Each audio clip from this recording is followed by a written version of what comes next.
Alrighty, ladies and gentlemen, we have been blessed today as Wuthering Waves players. And the reason why I'm saying that we're blessed today as Woo-Wah players is this.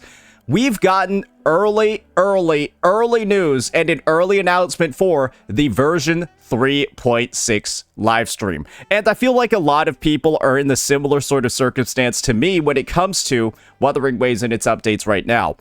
We've been looking forward to this one for a really long time, and this announcement could not have come any sooner, because this is going to be one of the earliest live streams we've kind of had in the history of the game. It is going to be dropping in about 5 days. Really, honestly, it's more like 4 if we're going to be entirely 4.5 days if we're going to be entirely honest over here. And when you take a look at some of the other stuff that's going to be in this update, Virtual Crisis is something that we're going to be doing later. This is going to come as a bit of a shock because it's only been like 3 days since Soy Soy's banner has been live. This live stream is basically arriving to the game to inform us about all of the new stuff coming in future patches a week into this character's banner. And you're all probably coming to the same conclusions that I have.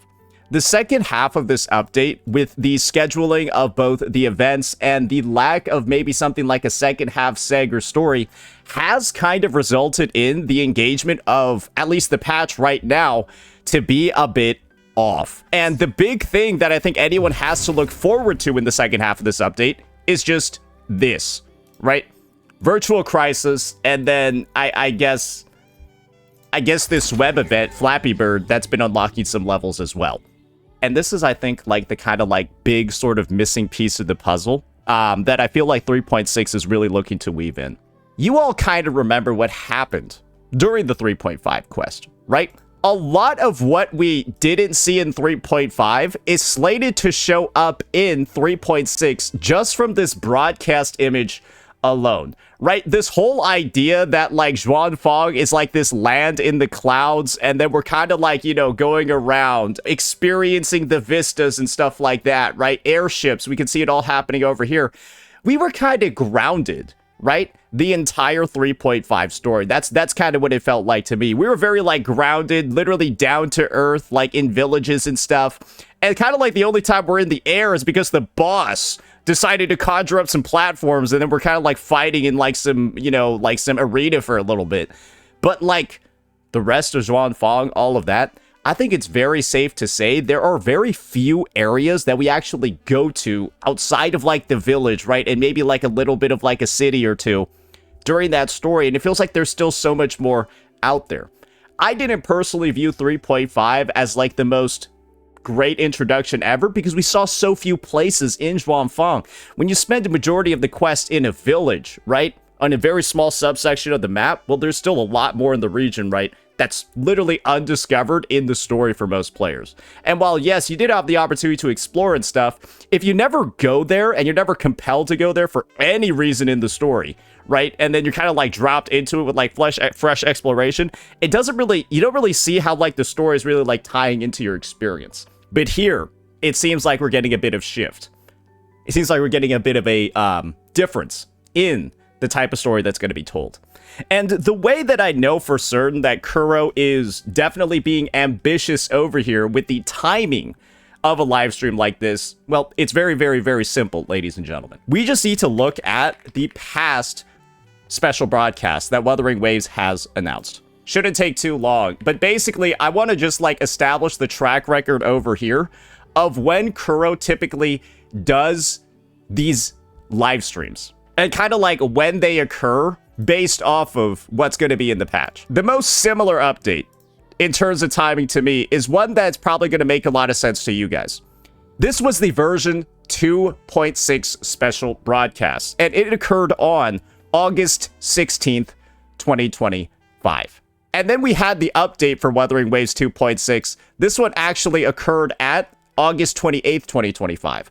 So this live stream was a whole 2 weeks prior to the update to be able to build up the hype. Because what was the preceding version of 2.5? Or sorry, what was the preceding version of 2.6?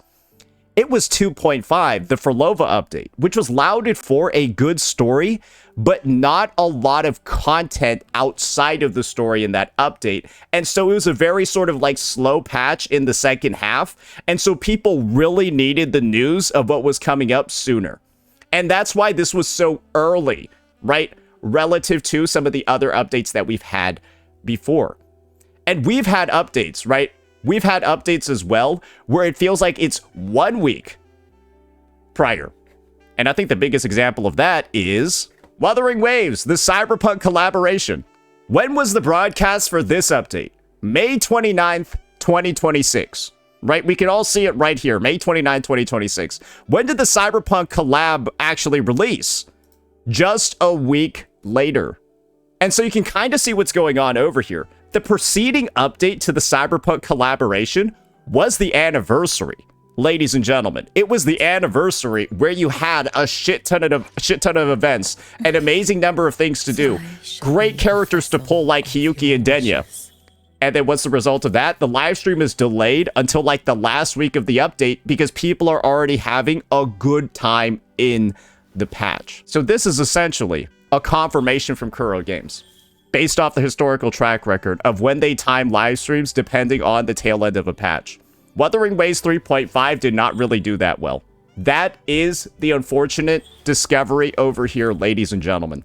If a live stream is announced very early relative to other ones, that's a result of the current patch not really being that well received by the player base. I'm sorry.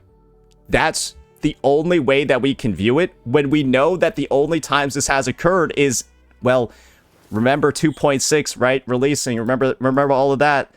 That typically only occurs when we're on the tail end of a bit of a rough patch. And guys, this is where I can safely say I'm somebody with a close ear to this game. I'm somebody with a close ear to social media, data, analytics, all of that stuff. And there's a reason why I keep making these videos over here that are critical about the game, but it's just because I'm speaking facts. And Kuro is confirming those facts themselves with their live stream scheduling. 3.5 has a problem. What else do we have over here? 3.5 fell off. Guys, I made this 6 days ago, 3 days before Soy Soy's release. Do you want to see what the views are on Soy Soy's guide videos? Bro, it looks like I Win to Lose released a video for an NTE character. That looks like an NTE or an Arknight's Enfield character's guide. That's not a lot of views for a Wuthering Waves unit on I Win to Lose's channel. How much was Yap Yap considering? Yap Yap was able to grow a little bit, thank God, but she's still not breaking Lucilla's views. So we are on literally like a diabolical downtrend using this guy over here. Bro, we're getting beat by AKE. Congratulations. Like now AKE guides are getting more views than Wuthering Waves unit guides. Have you ever even seen that before on this guy's channel? Never. That's what I'm saying. This patch truly did fall off in ways that I feel like were unimaginable. And can that really occur if this was the best introductory patch to a region ever, like so many of these fake-ass CCs were saying since the start of the patch? Bro, these guys were just spamming over and over again. This is the best introduction. Bro, then why is the entire patch falling off now the story is gone? If the story was actually good, like 3.1, people would still be like, you get what's going on over here? There's a level of disengagement with Meng Zhou that's likely driven by the story. Because what is this? She's a strong unit. These are two of the strongest unit Kuro has released in the history of the game. And guys, this is the biggest sign that I know this shit is cooked. Do you remember this? Bro, they leaked the unit animations early and the patch proceeded to bomb afterwards. It takes, I feel like, a lot for inputs like this, right? To hype up the patch, to generate sales, to do all of this, right? Guys. We put a lot into this update, and this is just a confirmation from Kuro Games we didn't get a lot out of it. We can reflect on this as like players, as developers, as a community. We can reflect on this. We can keep saying this was the best patch ever. We can keep saying it was the best story ever. We can keep saying that this was like a perfect setup for everything moving on.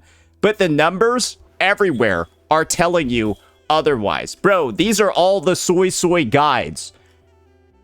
It's not just I Win to Lose who has no views. It's everyone on every guide has so few views compared to every other. Like, bro, we can stop lying to ourselves. We can stop pretending, right, that everything in this patch was good when everything numerically and even Kuro Games themselves are telling you it didn't do well.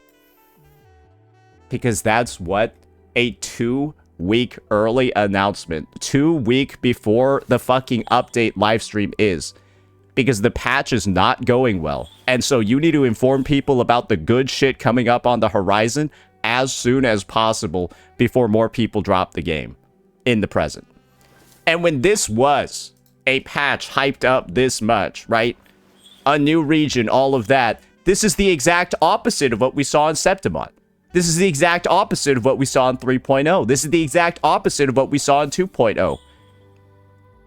So don't let the astroturfing, don't let the toxic positivity let you ignore reality. Because reality is extremely clear. And this is Kuro making a decision, making an announcement, and making an admission as well, based off the facts, based off reality. And you can choose to deny this, again, as you have been doing for the entire patch. Or you can finally accept it because Kuro is saying it themselves. Let me know what you all thought. Peace out.